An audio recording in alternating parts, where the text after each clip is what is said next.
Hi, thanks for joining a new video. Today, we review the Galaxy S25 FE. Let's begin. What's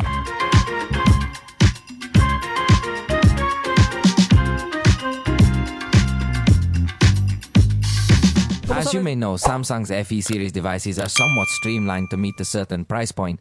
However, in this instance, they've undergone several refinements to resemble a high-end device even more closely. Yet, there are still areas where it might fall short. For instance, the storage capacity of the basic model is 128 GB. At its launch price of 15,499 pesos, this storage size is often seen as insufficient. On the screen, you saw the reference price in dollars of this launch price to give you more or less an idea. But remember that prices here are not the same as over there. By price, we could consider that it competes against the iPhone 16%, which I think it will easily surpass in many aspects. But if you put it to compete against other Android devices, it could be surpassed even by some cheaper models. Think about how one of the benefits is that as a Samsung device, its distribution is incredibly extensive. This means you can easily find it in a variety of stores. Moreover, it often comes with numerous promotions. It's very likely that the initial launch price won't last long, so when this device becomes much more affordable, it will turn into an even more appealing choice for many people. Let's begin with the design. Physically, it resembles the size of a Galaxy S25, plus making it a large model. Honestly, with this device, the Galaxy S25 Plus seems redundant due to their similarities and price difference. This generation notably improved the bezels, now much thinner than the previous one. The Gorilla Glass Victus Plus protection persists, which will give a good level of resistance against falls or scratches. Although it is not the most advanced on the market, the aluminum frames now come with a stronger aluminum, integrating the same aluminum as its older Galaxy S25 siblings. It is a device that has a solid feel. On the right side, you'll notice the volume buttons along with the power button. At the top, there's just a microphone. Meanwhile, the left side has a completely clean profile with no buttons or features. In this case, it comes with a thickness of 7 millimeters, against the 8 millimeters we saw last generation. If it is perceived much thinner, and in terms of weight, we now find 190 grams. Really, for a device of this size, it is perceived to be quite light. If you hold it next to the Galaxy S24, it feels much lighter. On the bottom we find the SIM card tray, which in this case only comes with one slot, curiously. Next, we have the microphone along with the USB-C port, and in addition, there's the speaker featuring a single wide perforation. I have the navy blue version, but it also comes in jet black, light blue, and white. The selection of colors is quite good and varied, allowing you to choose the model that suits your preference best. Keep in mind that it maintains IP, water and dust resistant, with Samsung's minimalist design noted for generations, featuring slightly floating cameras like the Galaxy S25 series. That's why I say it feels like a device from the series S25. The design doesn't feel too trim. The bottom bezel is a bit more pronounced, but I liked it overall.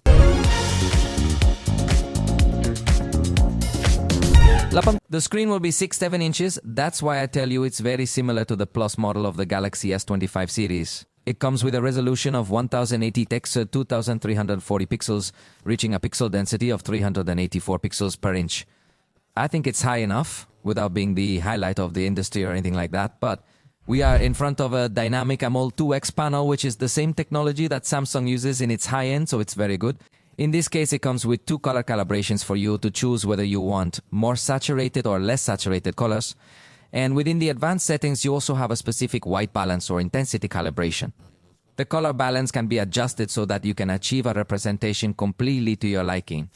It has 1900 nits of peak brightness, so it won't be the brightest display, but it's more than enough for good outdoor viewing thanks to Samsung's Vision Booster technology, which changes colors to improve visibility. In sunlight, this high screen brightness can be effectively utilized in its HDR capabilities.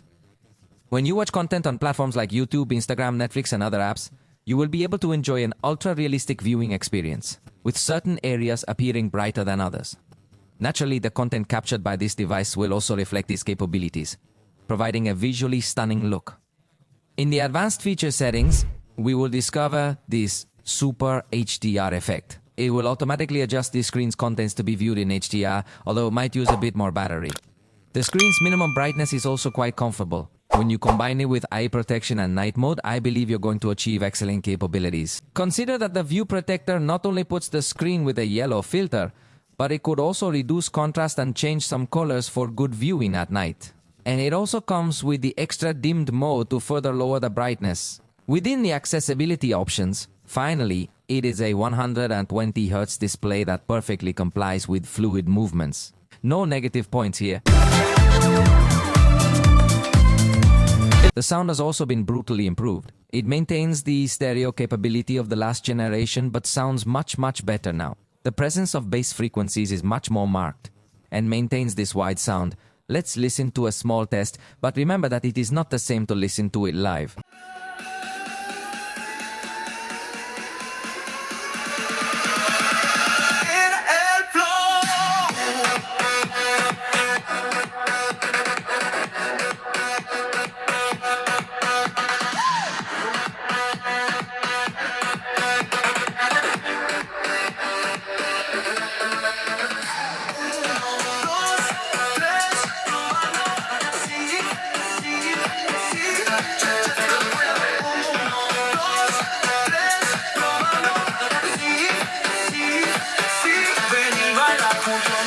The device through software integrates Dolby Atmos for different surround sound presets. It also gives you access to a 9-band equalizer that is not only available for the headphones but also for the speakers, and has other technologies such as Adapt Sound. And the UHQ optimizer, which enables you to enhance the audio quality based on either your headphones or your personal hearing preferences. Additionally, we will discover the sound settings option for every application, allowing each app to have its unique equalizer or distinct profiles. Moreover, by installing some good lock modules, you can achieve independent volume control for each application.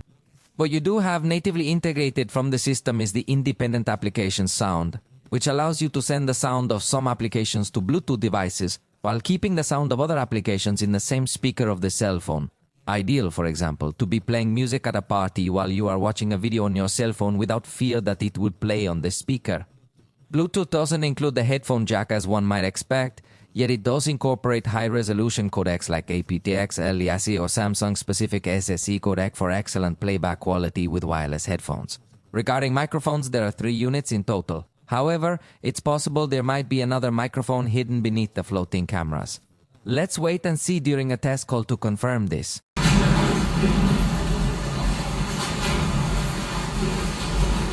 Estoy haciendo una prueba aquí en un entorno un poco ruidoso y vamos a probar los otros modos de micrófono que tiene este dispositivo. Está en el modo estándar. Voy a seleccionar ahora el modo resaltar voz. Curiosamente, otra vez el modo de audio completo parece no estar disponible durante las llamadas, pero sí en las videollamadas. Yo creo que eso será todo. Y ya está. I believe the microphones perform quite well during calls. However, the alternative microphone mode, which sends audio without any noise cancellation, is not accessible during voice calls. You can, though, utilize it in apps like WhatsApp and similar ones. Now, let's proceed to listen to how they would function in an extremely noisy setting. Se escucha claro, hay que afinar. Suena limpio, hay que ajustar. Estoy probando, no es el final. Es solo llegar.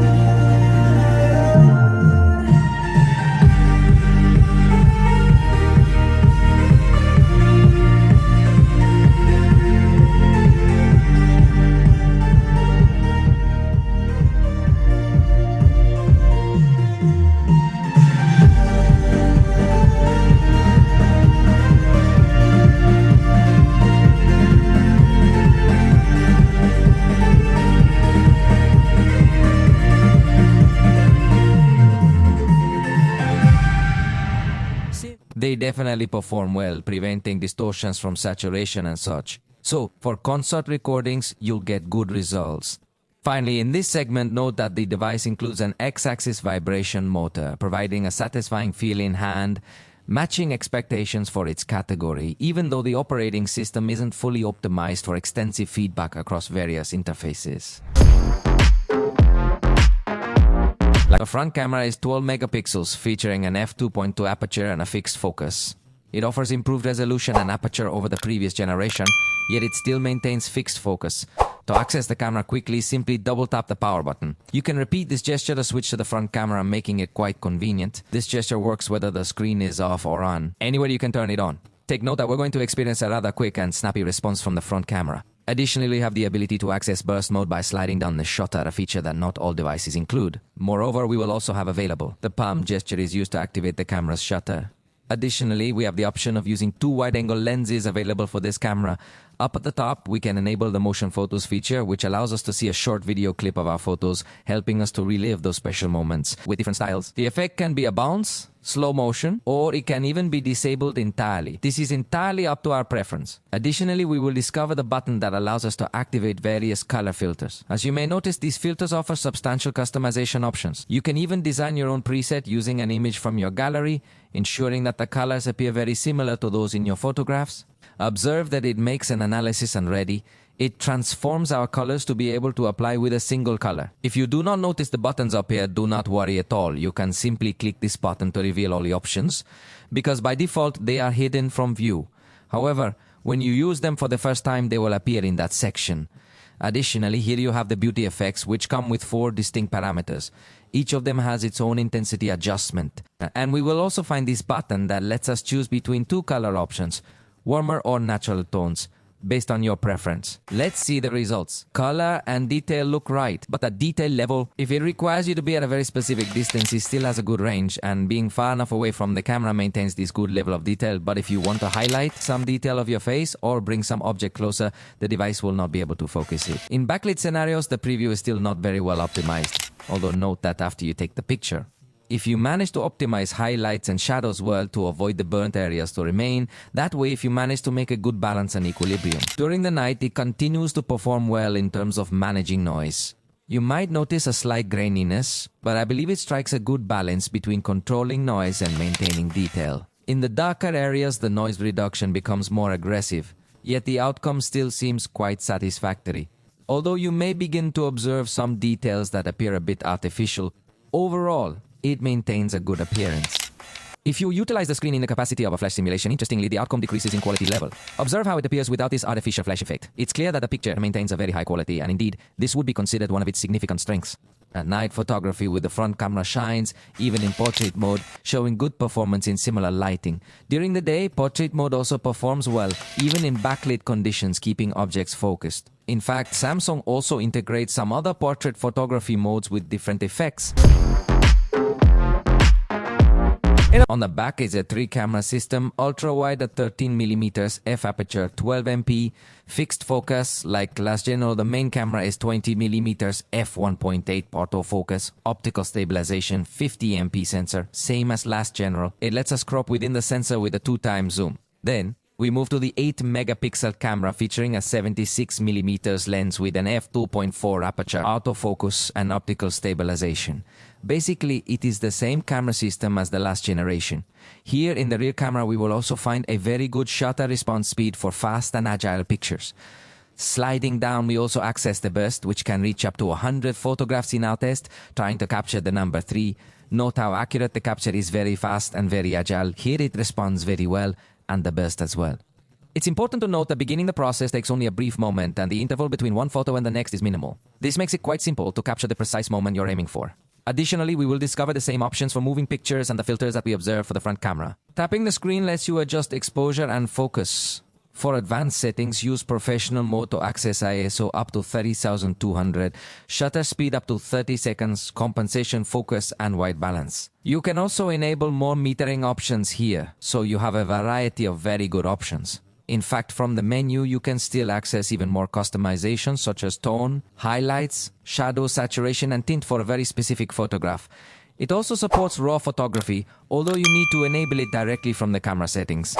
Interestingly, that is an option that is not directly displayed in the main interface. Keep in mind that Expert RAW is not accessible in this particular situation, even though it is an option on other premium Samsung devices. There's a notable cutout designed for scanning a document. Pay attention to how the device will automatically attempt to identify these edges, and you'll see a letter T appear. You can click on it to digitally extract the text, or you can just press the download button to proceed with scanning the document.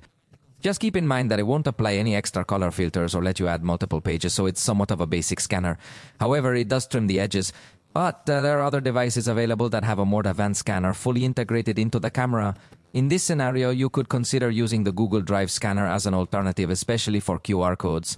It's important to note that it's quite simple from the main camera interface to point at the code, scan it, and proceed. Samsung claims this model integrates a new image engine to enhance pictures. But no matter how advanced the engine is, it still doesn't seem to be enough to compensate for the simple hardware this device has. Notice, for example, the level of chromatic aberration we see in the edges. It is a camera that is perceived to be quite simple. It also creates a significant amount of distortion, especially noticeable with the ultra-wide camera. Although the color and contrast appear quite good, the main camera performs better in these areas as it shows less noticeable chromatic aberration at the edges. However, it still has some issues, so it becomes somewhat distinguishable, yet it still maintains a good level of contrast and retains detailed clarity. However, we will also notice that there's more noise and grain than we'd prefer compared to other devices. The sensor's cropping to provide the 2x zoom quality is good if viewed with an optical level of detail, even though it's digital. Moving to the 3x zoom camera will appreciate a good level of detail, though again, if you get too close, you might notice more noise than we'd like. This is something that Samsung still does not manage in such an advanced way. You notice a lot of grain, especially in darker areas. Backlit preview does not look optimized.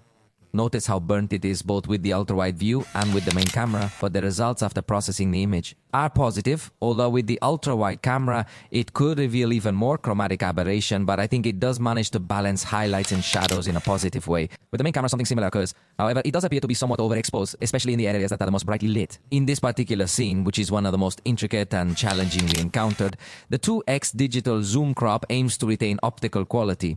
I believe the level of detail is quite good. However, there is a somewhat cloudy sensation in the background that isn't very appealing. You might notice a significant change when switching to the 3x camera. This camera manages the dynamic range more effectively, though not perfectly, as it still appears slightly overexposed in the brightest area. At night, the ultra-wide camera does an okay job, but it's not outstanding. If you choose to use the night mode, the quality can improve significantly. Therefore, it's important to pay special attention during the night to ensure this mode is activated. When using the main camera, the same issue occurs without the night mode. Notice the level of noise present, it resembles that of a low mid-range device. Honestly, it's quite disappointing that in automatic mode, it's unable to capture good quality pictures. Luckily, night mode greatly enhances by reducing noise and improving color and details. The 2x zoom crop shows similar behavior with Y without night mode, and the same will happen with the 3x zoom camera. So, if you want to zoom in at night, you definitely can do that.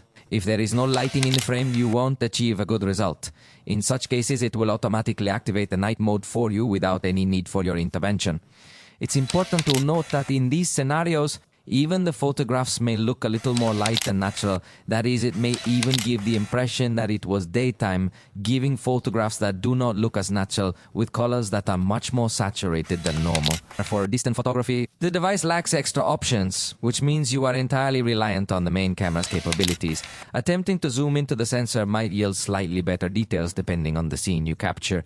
However, generally speaking, it's not designed as a macro specialist for long-distance shots. Having a telephoto camera could certainly assist, but we shouldn't claim it's a full specialist in that area either. It's important to note that the photo loses a bit more contrast as we get closer. Although it tries to stay somewhat closer to reality, unlike other manufacturers that overuse artificial intelligence, which can sometimes yield very appealing results, it may also lead to outcomes that are quite different from reality. The maximum zoom capability of this device is 30x digital zoom, and it seems to me that they could have done a better job, so it won't be a specialist in this area. If you prefer to zoom out instead of zooming in, you have the option to use the panorama mode. Fortunately, this mode is high resolution and also lets us use the ultra camera. This way, you can capture these types of super wide scenes. When it comes to moving pictures, I believe the ultra-wide camera performs adequately, although it does produce some distortions and blurring effects. Main camera improves at managing distortions, yet with the 2x crop, these distortions and sweeping effects come back.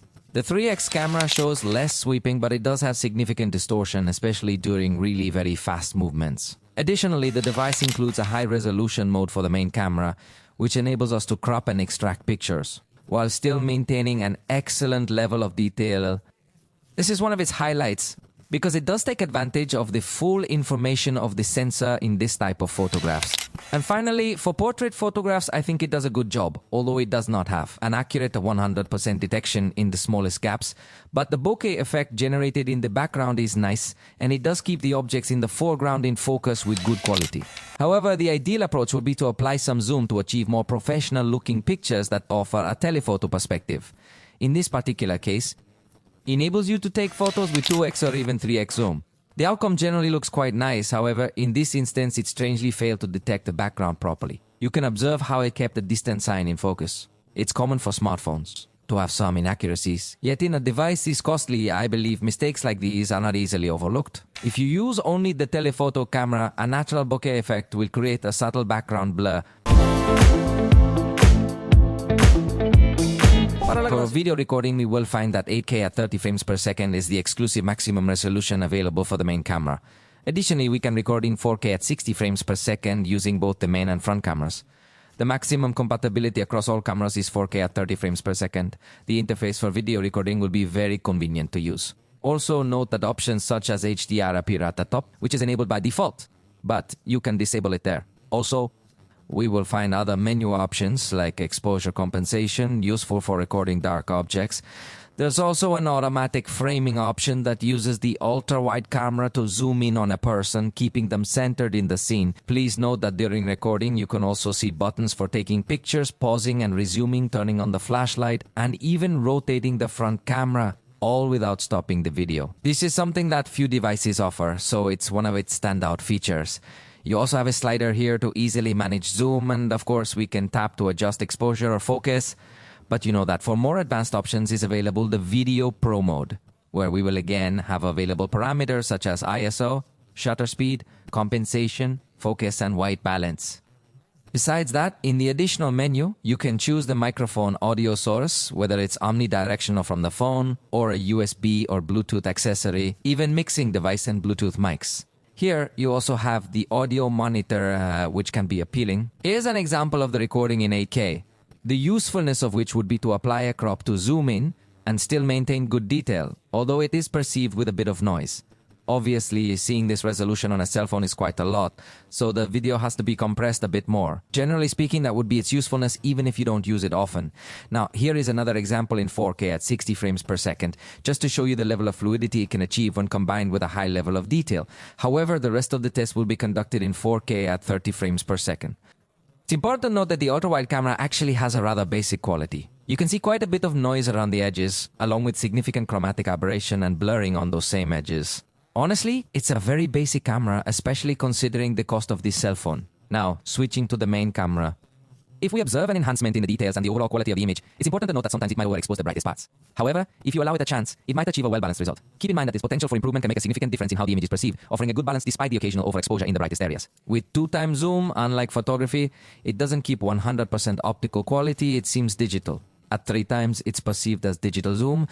When it comes to optical zoom, we will regain a decent amount of detail, although it's important to keep in mind that we are dealing with a basic sensor here. Thankfully, it does allow us to switch between the 3 different cameras while recording in 4K at a rate of 30 frames per second, which is quite beneficial.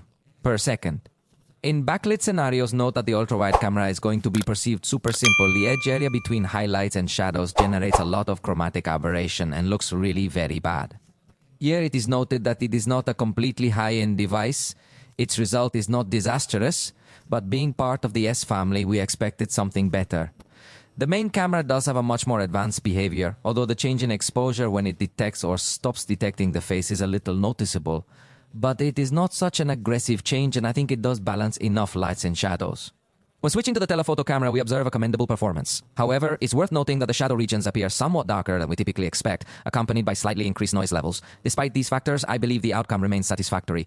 Additionally, it's important to highlight that the device has the capability to record in HDR. Although this content is being converted to SDR for your current viewing, be aware that experiencing this content in HDR on compatible monitors will significantly enhance the quality, offering a superior visual experience. Something outstanding is that you can do it with the 3 cameras, both the ultra-wide and the main one, maintaining excellent performance. In fact, the most recommended for recording in this type of backlit environments is to use HDR, because it really gives you much more information of lights and shadows. Even with the telephoto camera also maintains a good performance, although it still manages to appreciate some grainy, but in general its performance rises a lot.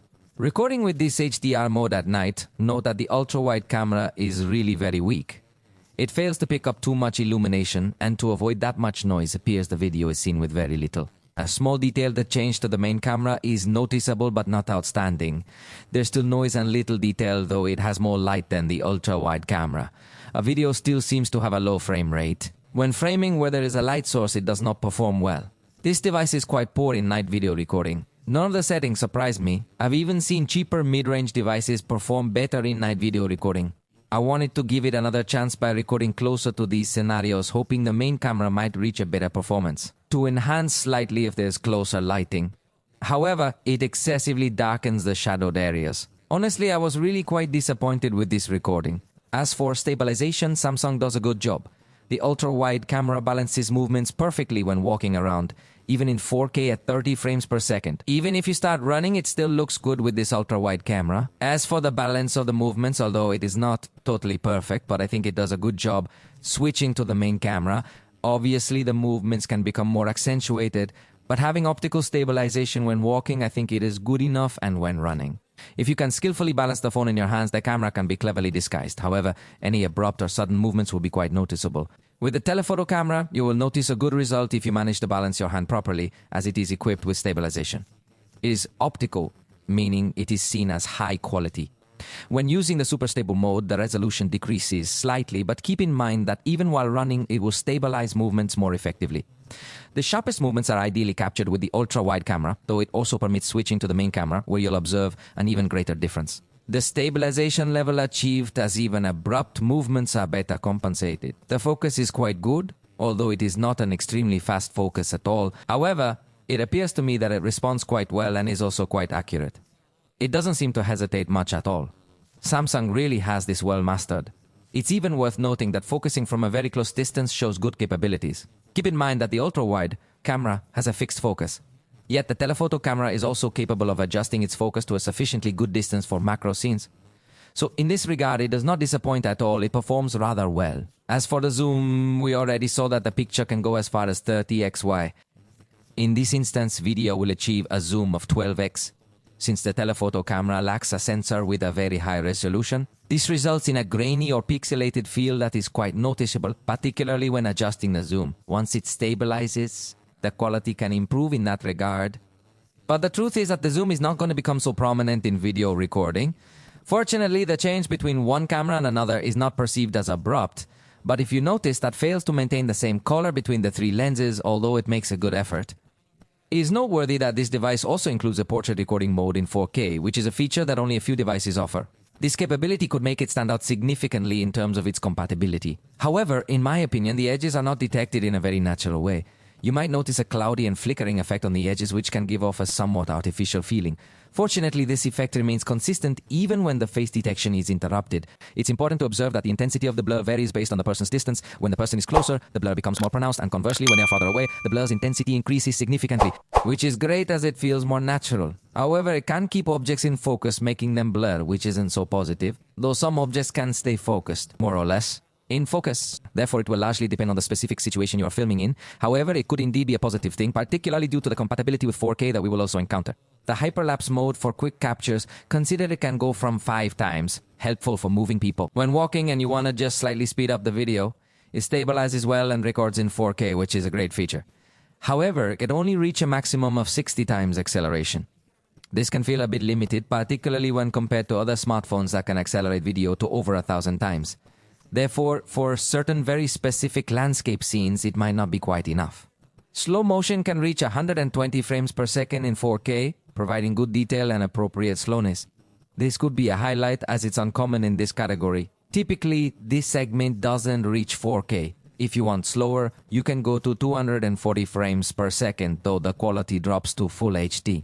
Interestingly, I noticed that colors and detail appear better in Full HD compared to 4K video. Then I believe that the slow motion is fine. Here you see the front camera result recording in 4K. It looks good, stabilizes well, and shows colors accurately. This one might be a standout, but keep in mind it lacks autofocus and might not limit for video recording. However, the image quality is excellent, especially when it comes to managing lights and shadows. Take note that in backlit situations, it performs remarkably well. It manages to balance lights and shadows quite effectively, and there are no visible burn spots or light leaks. We even moved to an area with more intense backlighting because it was doing so well. We can confirm that it has an excellent backlit recording performance with the front-facing camera. For the category, it can become most attractive. The front camera records well in daylight, but at night, you need good lighting to get good results. In darker areas, noise increases noticeably.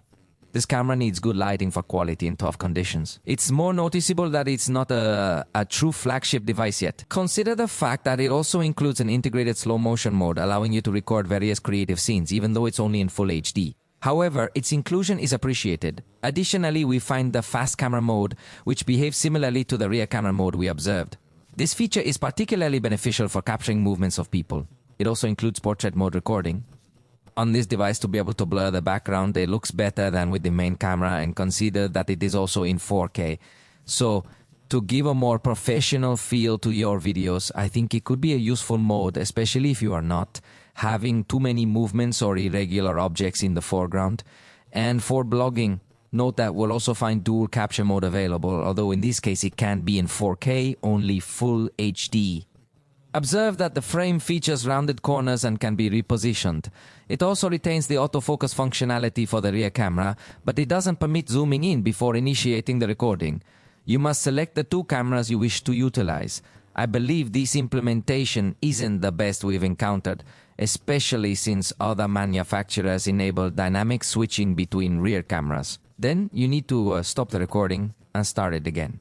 For instance, if you wish to switch now to using the telephoto camera, allowing you to create different types of scenes, you still lack the ability to zoom in to emphasize or smoothly zoom out again. This limitation is something I dislike. However, the good news is, even when the telephoto camera is enabled, autofocus is still available to you. And finally, you would also have the option of a split screen view available if you want to enjoy having the same size for both cameras. However, there are still several aspects where Samsung could and really should work on improving the dual camera shooting experience. Regarding the software, we will discover Android version 16.8.0. This is undoubtedly one of the most appealing aspects of this device, as it is well updated straight from the factory. Additionally, it comes with the promise of receiving software updates for 7 years and security patches for 7 years. This is a device that won't be easily forgotten or become obsolete. It certainly remains ahead of everything else in the industry. In the description, I leave you a video where I tell you about Good Lock, which is an application that will definitely help you unlock the full potential of a Galaxy, but it is so extensive that I leave it in a separate video. There you will find several unique features that you will not find on any other device that you can find on a Galaxy, not Galaxy. But without installing any additional add-ons, we will find, for example, a good level of customization through the different themes we have available. There exists a store where we have the ability to download a variety of packages, and these will significantly alter the aesthetics of the device. This is a feature that can be quite appealing. However, I do believe it is time for Samsung to make some improvements in this area. While applying a theme can make the interface look quite attractive, it must be noted that not every app will have an icon that is compatible with the theme, even if you attempt to force it. You will observe that only the system applications will appear to match the package appropriately. The other apps still have the traditional icons, which disrupts the unified experience. Hopefully Samsung will address this. I look forward to that later. As for now, even though the themes are appealing to many users, but I believe they don't fully complete the experience. Regarding the lock screen, note that we will also discover an excellent level of customization. To begin with, we have several default backgrounds available, but we can also access a gallery. Notice that when we choose one of in the images, we will have the capability to apply certain framing techniques. For instance, this will allow the system to detect depth more effectively. Additionally, it will be able to extract elements more precisely from the image. This is especially true when we apply a slight zoom, which enhances the system's ability to differentiate and focus on specific parts of the image. So in this manner, we are able to slightly personalize our lock screen. Notice that for the clock, we're also going to encounter several options. Among these, a new feature in One UI 8 is this particular clock that you'll notice stretches according to the image. Therefore, we're going to have a little shape here that you can use to give it a pleasant touch. Additionally, we also have the ability to apply various types of lighting effects to our image, depending on our personal preferences and what we find most appealing. You can add system widgets to the lock screen for quick info and set lock screen shortcuts. The device also includes always on display with various options available. You get to display it. You can choose to do this easily with an automatic setting, or you have the option to keep it always on. This is a feature that not all manufacturers offer, making it unique. Alternatively, it can be set to a scheduled time or activated only when you receive new notifications. It's important to note that in this scenario, the always-on display cover won't support an element that remains constantly visible on the screen. Through the camera, you might notice some flickering, but this isn't visible to the naked eye in real life. Therefore, it's important to be aware that unlike the high-end Galaxy devices, we won't experience the same smooth and visually appealing transition on the always-on display faceplate in this particular case. Now, please note that an additional difference from the high-end version will be the NAO bar. The operation remains exactly the same, but its position is rather unusual because the fingerprint reader is located at the bottom, causing the NAO bar to be positioned much higher up. We will notice that by pressing on the NAO bar and unlocking it, we can, for instance, access the Now Brief, which will essentially provide a summary of various things. Even with permission, it can suggest YouTube, Spotify, and more apps. For instance, it can remind you about parking or give traffic updates. If Google Maps knows your route and routine, it can alert you to obstructions so you can leave earlier, ahead of time. However, the No Now bar will not just show us this direct access to the No Brief, but it will also indicate, for instance, if we are playing music, if you have a podcast, you'll have access. Those controls. Keep in mind that the Neo bar is somewhat minimized in this upper section where we also have access. However, when we lock the phone and find ourselves on that screen, we also have these additional controls, let's say not just for the music player, but also, for instance, when we're setting a timer. This same functionality will be accessible from here. Additionally, notice that we can switch between various capsules or now bars available here, and the same will occur in this section. We have the option to set up our soccer team or any favorite sports team in Google. This way we can see the score in real time, which is extremely useful for getting notifications. It's important to note that this pop-up style lets us slide down to open them in a floating window mode. This allows us to interact directly with the app without needing to close the application we had running in the background. Here, we can set up notification styles to choose various lighting effects. You can modify colors or more advanced, adjust transparency and duration. You could even use keywords to alter notification styles based on their content. It's a sophisticated effect not seen in other phones. We're also going to locate the Edge Panels feature. It's a small sidebar that allows us to open apps or view recent apps, along with other tools located at the top. These edge panels can be fully customized to our preferences, enabling us to enable or disable various options. However, it's important to note that third-party panels are no longer accessible via the Galaxy Store. But from here, we can directly access specific app tasks, not just open it. Some function of that application, or perhaps our catalog of people we contact most frequently, might be what we use this feature for. However, in general, what you will typically use this feature for is to open applications. You will notice that when you are dragging, you can drag it to the center if you wish to open it in a floating format. Alternatively, you can drag it up or down if you prefer to open it in a split screen mode. In this particular case, the floating windows mode offers excellent settings. You can have up to 5 different apps open simultaneously in this mode. So, if you are one of those people who enjoy having numerous things open at once, this device will be absolutely spectacular for you. Additionally, if you combine it with a well-chosen good lock module, you could experience an even more sophisticated setup by having smaller elements, which allows you to view more information within the same space.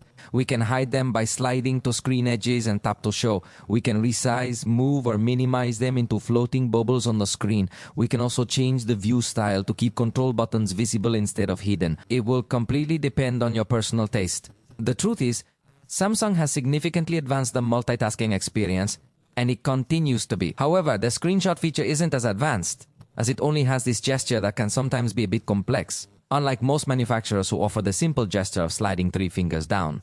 Fortunately, in this instance, it also supports scroll capture. Samsung was one of the pioneers in integrating this feature. Also, remember that you have a direct button to edit these screenshots, allowing you to make annotations on them or even activate the censorship brush to blur some content. By the way, you can completely customize the screenshots in terms of their behavior. For example, if you want them to be deleted directly after pressing the share button, if you want to hide the status bar and the navigation bar. Additionally, you have the option to select the format in which you want them saved, and you can even choose their specific folder. Furthermore, you can customize the screen recordings and use the one-handed mode. It's important to note that this mode will be quite convenient since it reduces the screen to a smaller size, not just half, making it quite practical. Moreover, you have the flexibility to adjust its size, whether you prefer it to be much larger or smaller. You can also change its position, ensuring that you always have the most comfortable reach possible. In addition, you can enable it with this gesture that you saw by swiping downwards, or also you can enable it with a button to double tap this start button, so it has everything you need. If you like video calls a lot, it also has a video effects feature that is going to allow us to take advantage in these applications video calls to replace our background. You can even add an image to change our background, similar to what we see in computer applications, but let's try it. It's important to note that when we are participating in a video call, besides the effects that come integrated by default in WhatsApp, we will discover the possibility of sliding down. Here, an option for video effects becomes available. Subsequently, we will have the capability to replace the background as I had previously mentioned. This can be done either by blurring it or by simply applying an image or a solid color. This feature is definitely something that is remarkably attractive and enhances the video call experience. We can enhance faces with a beauty option. There's also a choice to adjust color tones for a cooler or warmer look and lighting levels. Finally, the auto framing feature keeps us centered, disabling some options if we move. In this case, curiously, it does not integrate the reactions that we do find in other more advanced Galaxy devices. We also find the Galaxy Avatar, which is this character that you can create with your own characteristics. It can be based on a photo, and you can customize a lot of things like your clothes and more. There are some that come default in case you simply want to use the Galaxy Avatar. You can choose one of them to go ahead, or as I say, you can take a picture of yourself and the device will automatically. It attempts to create a character resembling you. Clearly, you can customize and modify it to your preference. Personally, I don't really like it much because they tend to be quite effeminate, but well, there are several things you can change essentially. So afterward, you can generate some stickers and many more additional things. In fact, it's one of Samsung's most sophisticated functions, as it also lets you create multiple characters on the same device and then even generate videos where these characters can be dancing and more, applying them on your lock screen as well. Or when you set an alarm, or perhaps when someone happens to be calling you. So it is certainly a feature that other manufacturers have not integrated, but you can enjoy it here. I emphasize it can even be multiple characters dancing simultaneously and much more. However, one of the most powerful features of Samsung is the modes and routines, which you will also be able to utilize effectively on this device. With just a single touch, you can activate various settings on your phone within the modes section or use routines to automate all sorts of tasks and actions. For instance, you might have conditions alongside consequences. The conditions themselves can be quite diverse, such as receiving a notification containing a specific word, which would then cause all other settings to change. However, there are numerous causes that can trigger these actions. The truth is that if you identify tasks you repeatedly perform on your cell phone, you can utilize the modes and routines to simplify your life. These are integrated with the entire Galaxy ecosystem. For instance, if it detects you've completed an exercise using your Galaxy Watch, it can trigger another action. Additionally, while it senses that you are exercising, or if you connect to your Windows laptop, it can enable other functions as well. In short, it's highly advanced. In the gallery, we also have features like generating a 3D animation of your photos for added depth to any photo you have taken. Take a look at the result with this animation, which adds a very appealing style to it. And did you know that we can also press and hold on any person in the photo to extract them? You can move them to any other app just by releasing. Additionally, if there's text in our photo, we can press and hold to extract it in a digital format. Sometimes it might take a bit longer, yet eventually there it is and it works just fine. Additionally, within the gallery, we have direct access to the studio, which is the built-in editor of this device.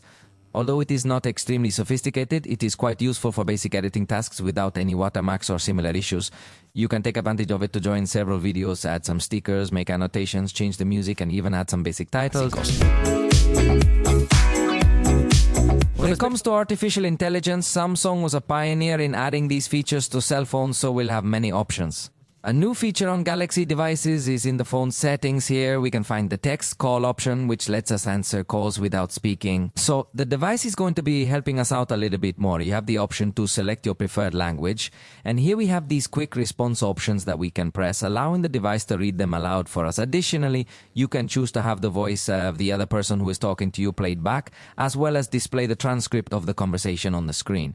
So let's go ahead and do a test. Notice that when I'm on a call, I have the ability to press the call assistant button to select a text call. Now the other person is aware that I'm using an assistant to communicate and it's going to speak on my behalf. So I'm going to inform them that it's urgent. Meanwhile, the other person can hear the sound of my tapping indicating that I'm typing. This allows me to read what the other person is saying. You'll notice here that it provides us with the transcript. I will select this area because I have access to the keyboard, enabling me to type my response. When I press send other, the other person will once again hear what I am conveying. So it serves as a method of chatting, but through these calls, I have the ability to read the transcript and my cell phone will audibly read what I write to the other person. Additionally, quick replies are available here, which you can send with just a single tap. I believe this feature is not only very attractive, but also extremely useful. Furthermore, we will have call captions available, although for some strange reason, they are turned off by default. We also have the option to set the language, and as you can see, the button to activate the subtitles will appear right here. Once activated, everything we say will be transcribed by the device. All we need to do is keep talking, and we will be able to hear what the other person is saying. What are your thoughts on this? Honestly, it's quite interesting if you want to keep track of the conversation. Additionally, you can disable the subtitles here, and in fact, you can also block spam from this menu, which is a very handy feature. It is really quite useful, and it is an option that I had not always told you that comes integrated in the Galaxy. Well, the rest of the options you already know. In fact, I have another video available that I'll leave you in the description where I tell you these options. We find the writing assistant that allows you to change the writing, the interpreter to translate different elements using the cell phone or Samsung's own Galaxy Buds, the notes assistant that allows you to summarize, change the format and more to all the content we have written. Additionally, there is a transcription assistant that converts your audio recordings into text, making it easier to search through them in your web browser. You can also use it to summarize, translate, or simply read the key points aloud. For photos, we offer an excellent editor with generative editing capabilities, allowing you to remove objects, move or enlarge them, and transform some elements with just a touch for more professional results. You can even modify the style of certain photos through detailed study of portraits. In addition, we will discover the drawing assistant, which has the ability to transform simple doodles into more intricate and detailed images. Moreover, there is the audio eraser feature, which was previously unavailable. Now, however, we can utilize it within the gallery. When we play a video, you will notice a small button that appears, allowing us to erase the background noise, making it possible to listen more clearly and with greater ease. Remember that the audio eraser will also be able to detect other noises that are in the environment, not only the noise in the background, but also in the background. Extract the voice, but you could also reduce the volume of the music, wind noise, and other elements that it is capable of detecting. We found a way to change lock screen images to match the current weather, and has its own switch to be sure that nothing goes to the cloud in case you prefer that kind of execution, although obviously some options will be disabled. However, Samsung is among the most advanced manufacturers in terms of running artificial intelligence directly on the device, unlike most that always require internet connection, obviously. Keep in mind that it also includes Google's Circle to Search feature. You can press and hold the home button to translate the content displayed on the screen. Alternatively, you can enclose an item to get more details or information about it. Additionally, by holding down the power button, we can access Gemini, which serves as the assistant. This is Google's artificial intelligence assistant, with whom we are able to have a conversation. We can not only ask random questions, but we are also able to share our screen directly to inquire about what we see or simply just. Simultaneously share your screen in real time, allowing you to navigate and discuss any item or topic of interest while chatting. We could even attach an image or more and initiate a call or switch to conversation mode. Therefore, it truly is an extremely advanced assistant, allowing you to enjoy a wide array of tools and features. Actually, it's not the only voice assistant on this device. Remember, Samsung also has Bixby to control elements. When it comes to the device, Bixby remains a top-notch voice assistant, particularly if your goal is to manage your smart home gadgets that are linked to smart things. You'll still need Bixby, since Gemini lacks those capabilities for now, although it can be connected to applications such as calendar, clocks, Samsung Notes, and others. So Gemini is quite well integrated into Samsung's products, but it still has some distance to cover to fully perfect its experience. For now, Bixby is still available to fill in the gaps. By the way, let me remind you that within the gallery, we also have artificial intelligence, which allows us to search using text. For instance, if I search for car, the device will automatically filter the results. However, it might not be extremely precise at this point. Let's go ahead and search the tree now to see if you can find anything, because it appears that in certain situations it does work, while in others it might not be able to intelligently detect what is present in the image. In security, we will find a fingerprint reader inside the screen that only supports 3 records. It is also optical, so it takes us more to the mid-range than the high-end. It is a fairly simple sensor. It also integrates facial recognition only in 2 basic dimensions. And as for complementary tools, we will find Samsung Pass now integrated into Samsung Wallet to collect all our passwords and notes. We can also find the dual messenger option for multiple cloned apps, especially private ones, which can be inserted directly via the keyboard or auto-filled in forms, always secured with your fingerprint. Samsung has another feature known as auto blocker. You can switch it on or off according to your preference. However, for users who may not have much experience, it's advisable to keep this feature enabled to guard against unwanted attacks. Additionally, there is the secure folder, a place where you can safely store all your private and protected items. Moreover, you will find the dual messenger option, which allows you to have multiple cloned apps, especially social media applications. We also discovered that Samsung Kids provides a very safe, secure environment for children. It authorizes only the applications you approve and even manages the allowed execution times or schedules. Additionally, we find Secure Wi-Fi, which is Samsung's private VPN. This feature is particularly useful when connecting to public Wi-Fi networks. It is beneficial to activate it to feel more protected and ensure that no one can intercept the information you are sending. Samsung also adds Samsung has collaborated with McAfee to develop an antivirus solution aimed at preventing malware entry, going beyond just depending on Google Play Protect. Additionally, it doesn't solely rely on Google's network to locate devices. Instead, Samsung has integrated its own network, enabling you to view your Galaxy devices on a map, making it easier to locate them. Additionally, it includes a maintenance mode feature, allowing you to secure the device's contents by blocking access when you bring it to the workshop. This ensures that no one can access the data. And Samsung integrates its own implementation of digital wellness, where you can set time limits of use and more to not become a slave to your cell phone.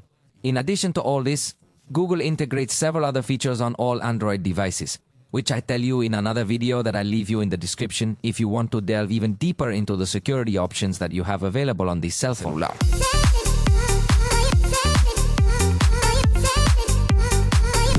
The battery has 4,900 meters as the total capacity has increased slightly over the last generation. Interestingly, in my test, it drained in the foreground and resulted in almost an hour less than the previous generation, which is quite unusual. It barely reached 2 hours and 52 minutes, clearly in an environment of extreme consumption.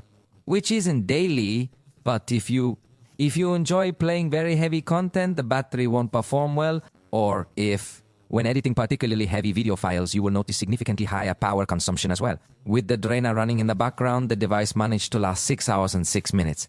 This is a lower performance compared to the last generation, which is quite curious. Fortunately, improves over the foreground test by managing background consumption efficiently. In our test, playing YouTube videos at 50% screen brightness, the device arrived. At the time of 17 hours and 9 minutes, it's quite interesting because other devices, which have much larger batteries, have already shut down around 15 hours. Samsung is among the best in this test at playing YouTube videos, but this is a task that doesn't demand that much from the processor.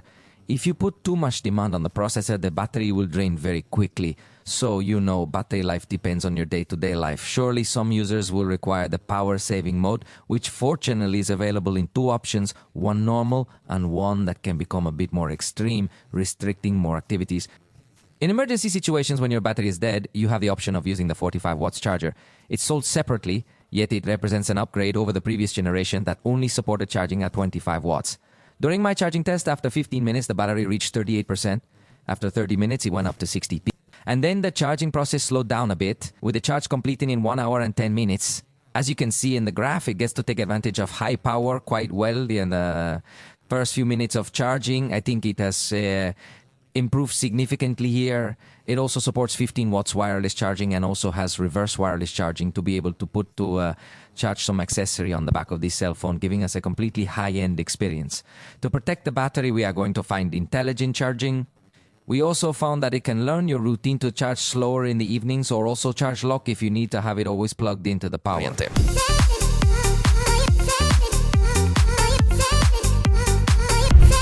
Let's now discuss the topic of connectivity, where we identify several strengths. This device indeed supports G networks, which is a notable feature. Additionally, it includes a data blocking mode, allowing you to decide which specific applications can access the internet using mobile data and which should exclusively use Wi-Fi. Furthermore, we have Wi-Fi E, ensuring an excellent download speed. Therefore, in both directions, we experience a highly satisfactory performance. Consider that it also offers you support for eSIM in order to be able to add a mobile data service or calls by simply scanning a QR code instead of having to go buy a physical SIM card, which is always convenient, especially if you go on the road a lot. It also integrates Bluetooth 5.4 and support for NFC, so you can make mobile payments simply by bringing your cell phone close to a bank terminal. Although in that case, You should use the Google Pay service or also what some banks offer you, because although it has Samsung Wallet there, you still cannot add cards, at least in Mexico. In the US, it seems to me it does, and maybe in a few additional regions. It obviously arrives without FM radios expected, and in this case it has a 2 Gen 1 USB port, something very positive because it gives you the experience of a high-end. That is to say that you have very good and fast transfer speeds. It will also give you the experience of a high-end device. Excellent for screen projection since it can be done via cable. Not only does it offer a mirror-like projection, which is already impressive for a device that isn't yet a full flagship, but it also provides the Samsung DX experience. This means you can virtually a computer-style interface with applications running in Windows. You can connect a keyboard and mouse via Bluetooth and have virtually a workstation, obviously with not so sophisticated capabilities. The phone is as easy to use as a computer, and it might appeal to students or for simple office tasks. Of course, you can also use Smart View to project your screen wirelessly, and you even have the option to project with the screen turned off or project just one application while you are multitasking on your cell phone. In that regard, the experience is quite sophisticated. Naturally, it also offers Android Auto as expected. Regarding sensors, it includes an accelerometer, a geomagnetic field sensor, a orientation sensor or gyroscope, even the pressure sensor. However, unfortunately, the proximity sensor appears to function more like a contact sensor. This means it doesn't detect when you are merely close to it, but rather when you are in direct contact with your skin. It's in contact with your skin, which is important when using it. Keep in mind that this device lacks the infrared capability, which is a feature found in some other competitors, allowing them to function as a universal remote control. Let's discuss the ecosystem in more detail, as it has consistently been a fundamental aspect of the Galaxy experience. This is because they provide you with an excellent 14. You can use accessories like Galaxy Watch, Buds, Ring, Tab, and Book in some areas. Sadly, Samsung doesn't officially sell laptops in Mexico, but they come with Windows Link pre-installed, allowing you to configure other brand laptops for a good experience. With QuickShare, you have the ability to wirelessly send a variety of items. It's important to remember that QuickShare can be installed on Windows laptops. When used with their own tablets and computers, it offers multi-control technology. This allows you to use the same keyboard and mouse across all three devices. Additionally, you can answer calls on different devices that are logged into the same account. You can use your cell phone's camera as a webcam for your computer, though it might require a more complex setup if you don't own a Galaxy Book. I believe the experience is comprehensive, but Samsung should expand its laptop distribution. Samsung isn't overly reliant on Google despite close collaborations. For instance, they offer OneDrive in the gallery for cloud storage alongside Google Photos. Samsung offers its own App Store, which often provides exclusive promotions. Sometimes it can be more beneficial to download apps from there rather than the Google Play Store. Additionally, we find they're unique. Samsung Health is a health platform with a great interface and excellent options, not relying on Google Fit. We also found Samsung Wallet, although in Mexico you still cannot make payments. But if you can add boarding passes, some other membership cards and more, and even Samsung offers you an experience called Samsung Members through an application where you can access some discount coupons, not only Samsung products, but with collaborations with other stores and brands, so you can have an experience. Quite complete. As you can see, I believe Samsung can create a great multi-device and multi-service experience.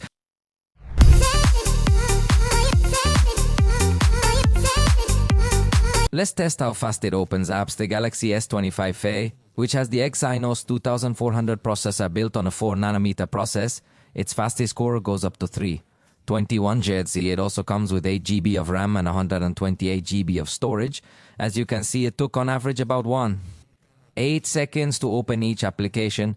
The truth is that it performs quite fast in this regard. Although, as you noticed, it appears that it is not entirely free of white screens when going back to an application, as it has 8 GB of memory. RAM is not as fast or as agile when you're switching between multiple applications, but it does perform quite well when opening applications from scratch. I believe that RAM might feel a bit limited in terms of the overall experience it can offer. Observe, it is not so agile, this experience. So, let's proceed to test how it behaves while navigating through various applications. I believe that overall it will be a positive experience to scroll through these various contents. Naturally, there are the usual loading times when downloading more content, but otherwise it seems to be perceived as quite smooth and appropriate. The processor doesn't really stand out for having a lot of graphics power or anything similar to that. But observe how in Snapchat we might see a decent level of optimization, ensuring that even these intensive effects appear good enough. They may not be the most appealing in the entire industry, yet I believe there are devices with poorer performance. In fact, I anticipated this device to perform slightly worse, but not bad. The device incorporates the RAM Plus feature that I personally don't recommend you use, but well, here it is available with another 4 GB extra that you don't notice at all. And in storage, the bad news is that the most basic configuration is 128 GB. It is unacceptable. Most manufacturers will already be with 256 GB, especially at this price. There are even others that will give you 512 GB. Definitely one of the simplest and most unattractive aspects of this device. Luckily, it includes access to duplicate files, large files, trash, cache, and more to assist you when needed. Space here, as you can see, was filled very easily at the time of having several games installed. So it's evident that this is one of its weakest aspects. Now let's proceed to the video test. We'll export this video in 5K, which consists of several clips recorded with this cell phone, also in 4K. These clips combined have a total duration of 1 minute. And there you have it, took 18 seconds. Honestly, I believe it performs well in this area, although the energy consumption will be rather high when dealing with these types of demanding tasks. I had actually forgotten to perform the storage test earlier, but I wanted to show you more or less how it works. By having 128 GB, you will notice a decrease in performance, especially when your device starts to get a bit full. In fact, as you observe, this test actually froze for a moment because of the limited storage space that we currently have available. So, even though it might be considered a good storage option in terms of its technology, offering such a limited capacity is not really favorable. It can lead to issues like the one we just experienced, where the device struggles to keep up due to the lack of available space. It's definitely going to significantly lower your experience quite a bit, and it doesn't even advance the test due to the storage limitations. As you can see here, we find that the result is 1,535 megabytes per second in reading, and writing drops to 159 megabytes per second because it's already quite full. The writing speed dropped significantly. I believe it would be more advisable to purchase the 256 GB model. For gaming, we will locate the gaming hub. Keep in mind that it not only collects the games we have installed, but also provides us with access to an online gaming platform. We won't consume storage. So if you game, you can manage with. More casual, you can survive with these games. If you want entertainment, more sophisticated, heavy entertainment, like games that are clearly, they'll be much heavier. When installing from here, note you might run the content silently to avoid any annoying interruptions. In addition, we will gather here with Game Booster, which serves as the platform where we have the opportunity to adjust and configure the game's performance settings of the games if we wish to prioritize the experience or prioritize saving battery life. Actually, we have the option to customize settings differently for each game. And we can also reduce the screen's refresh rate to consume less power, less battery. If we connect a power delivery charger like the original, we have the option to play while the charger is plugged into a power source. This way, the current bypasses the battery, preventing additional heating. This can be quite useful. Additionally, we have the configuration for shortcuts, which we'll go over shortly once the game is open. Furthermore, we can set up shortcuts for applications that can run after the phone has been idle for a certain period of time. This feature allows us to manage our applications more efficiently. We can save battery by protecting the screen and customize the behavior of screenshots, images, or video captures. Let's enter a game to see all the tools, because they'll appear in the navigation bar if set up that way. With gesture navigation, a small floating button will also show up. Take note that in this section we are going to discover, for example, how to optimize the touch response. Additionally, we have the ability to temporarily suspend the screen. This allows the game to continue downloading content while minimizing energy consumption. Furthermore, we will find options to capture or record screenshots. We can also lock the navigation buttons or the edge panels, which helps in preventing any accidental interruptions. We can lock the automatic brightness and lock Bixby as well, and that will be basically all we have available here. As you can see, there's still not as many tools as we see on other manufacturers. We can try to edit these to change the order of them, and in the pop-up section we can just have a shortcut to quickly open to some app without leaving our game. Those would basically be the tools that we have at the software level in the Call of Duty gaming experience. By default is in very high quality at a maximum rate. In this particular case, when we increase to the ultra rate, the quality decreases to a medium level, which is actually quite appealing. It provides decent support for additional effects, although it doesn't include the entire list. It's important to note that for some reason in Battle Royale mode, the screen is displayed only in black color. This results in a poor experience, especially since the device is indeed very popular. We are not completely certain whether it's the device's fault or the developer's fault. However, it is quite unusual because this issue has not occurred with other devices. Typically, this problem arises with those using an Exynos processor. Therefore, we had to conduct tests in multiplayer mode, and we found that the screen is displayed only in black color. This results in a poor experience, especially since the device is indeed very popular. We are not completely certain whether it's the device's fault or the developer's fault. However, it is quite unusual because this issue has not occurred with other devices. Typically, this problem arises with those using an Exynos processor. Therefore, we had to conduct tests in multiplayer mode, And with this particular mode, we are going to have an experience. Really good, it performed very fluidly with excellent stability and effective temperature management. However, the fact that it didn't allow us to play in the previous mode already gives us a certain feeling the device's performance was poor. Yet I must emphasize that during this test it performed quite well. We only noticed a brief freeze during screen recording. However, when not recording, there was no issue. We attempted to prioritize the refresh rate for gaming, but after restarting the phone, it wouldn't let us play. The screen remained stuck on Netflix, just showing buttons. The reality is that the experience here was truly quite disappointing. After that, we decided to play Genshin Impact. In this instance, we configured it to run in high-quality settings. By default, it comes set to medium quality, but we adjusted it to test according to its price range. We ran it at 60 frames per second, and without recording the screen, the frame rate dropped to 53 frames per second. It reached a low of 38 frames per second. For many users, this performance might be acceptable, but for those who are more demanding gamers, it will definitely not meet their expectations for smooth gameplay. You will feel that the device occasionally experiences moments of freezing. It doesn't become completely frozen, but you will notice a decrease in fluidity at various points during the game. This definitely affects the gameplay, making it less smooth, especially in these more demanding contents. Next, we went on to play Cack Street. For this test, we adjusted it to level 5 on several parameters and activated the frames per second limit to observe its maximum potential. In this scenario, it reached 45 frames per second, with 60 being the peak performance, but it dropped to 31% at the lowest point. As a result, you'll notice several fluctuations in the frame rate. The gameplay is still quite acceptable for a significant number of users. It really depends on your level of demand. However, if you're looking for the game to run in an ultra-smooth and hyper-fluid manner, then unfortunately, you might not have a great experience here. This is something to keep in mind if your expectations are high for fluidity in the game performance. And it's funny because the temperature control is good. It got to 43 degrees Celsius. At least that's what it looks like on the outside. Remember, it has a 13% larger vapor chamber than last generation, which in theory helps. And in fact, if you perceive a relatively cool device when playing, but for some reason it doesn't seem to be able to give us good performance without any hitches, if perceived out there as you're seeing it when recording gameplays. Finally, we played Bright Memory. In this scenario, we increased the frames per second limit to 90. We also enabled one more graphics option. However, we maintained the shadow quality at a medium level. In this particular case, I believe it's more apparent that this processor isn't fully designed for the most demanding gamers yet. You can notice instances where the game's frame rate drops significantly, with the lowest point being 16 frames per second. There was considerable fluctuation while playing, reaching an average of 46 frames per second. It's clear that Exynos isn't quite ready for dedicated gamers, but it might be suitable for users who don't require such high performance. Gaming power, it might be a good processor, but for graphics processing, it still lacks. In conclusion, this device's performance depends on the comparison.